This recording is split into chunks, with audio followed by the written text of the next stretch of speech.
அஸ்ஸலாமு அலைக்கும் வரஹ்மத்துல்லாஹி வபரகாத்துஹு. இன்றைக்கி சிம்பிளாக ஒரு பன்னீர் கிரேவி பார்த்துடலாம். ஃபஸ்ட்டு எண்ணெய் ஊற்றிக்கலாம். எண்ணெயிலேயே அதே கரண்டிலேயே ஒரு 1.5 ஸ்பூன் பட்டர் போட்டுக்கலாம். அதில் பட்டை, லவங்கம், ஏலக்காய், அன்னாச்சி பூ, பிரிஞ்சி இலை இதெல்லாம் போட்டு நல்லா அதிலே நல்லா ரோஸ்ட் பண்ணிக்கலாம். பண்ணிவிட்டு ஒரு 3 பெரிய சைஸ் வெங்காயத்தை அரைச்சி அந்த பட்டர் எண்ணெயிலே போட்டு ஃபுல்லாக வதக்கிக்கலாம்.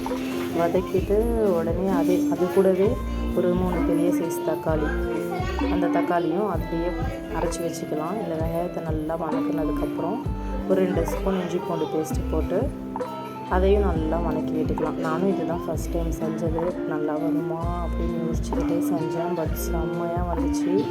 நானோட வச்சு சாப்பிட செம்மையாக இருந்துச்சு. இந்த இஞ்சி பூண்டு நல்லா அப்படியே வதக்கினதுக்கப்புறம் ஒரு பெரிய 3 பெரிய தக்காளி, அந்த தக்காளியை போட்டு அப்படியே நல்லா அரைச்சி ஊற்றி நல்லா வதக்கிக்கலாம். ரெண்டுமே நல்லா பச்சை வாசனை ஃபுல்லாக போயிடணும். நல்லா வதக்கிக்கிட்டே இருப்போம். அதுலேயே தேவையான அளவு மிளகாத்தூள் போட்டுக்கலாம். மிளகாத்தூள் போட்டு அதையும் நல்லா ஃபுல்லாக வதக்கி விட்டுட்டு அது வதங்கிக்கிட்டே இருக்கிறப்போ ஒரு 6-7 முந்திரி பருப்பு அரைச்சி வச்சுருக்கேன், அதை சேர்த்துக்கலாம். அதையும் சேர்த்து நல்லா வதக்கி விடலாம்.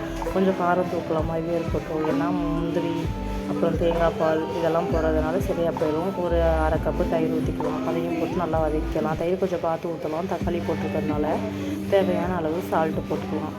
சால்ட்டு போட்டு அதையும் நல்லா வதக்கி விட்டு தேங்காய் பால் எனக்கு ஒரு கப்பு போதும்னு தோணுச்சு. நீங்கள் ஒரு 1.5 கப்பு வேணும்னாலும் போட்டுக்கோங்க.